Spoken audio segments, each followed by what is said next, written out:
At nag-umaga na, pumasok na ulit ako nagkataon wala ang advisor namin, kaya pinapasok muna kami sa room, ng second year ang pogi mo kagabi. Pinagod mo si Ma'am Sofia kakasayaw.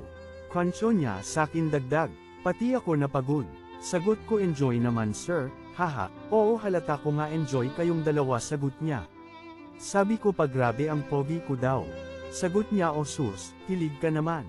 Well magturo muna ako, dyan muna kayo. Nagturo na siya maya-maya may klase na, kami at nagpaalam na. 4th grading na, syempre aral ng mabuti para maka-graduate.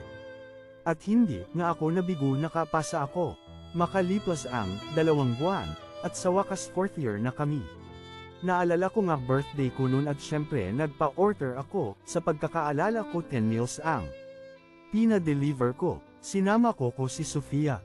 Kaso nabigo ako. Lunch na pero walang Sofia, na dumating at napaluhan ako. Nakita, ng manga ka-class ko nag-text si Ma'am Sofia kay Sir F, ang sabi sorry daw. At may bigla ang exam sila.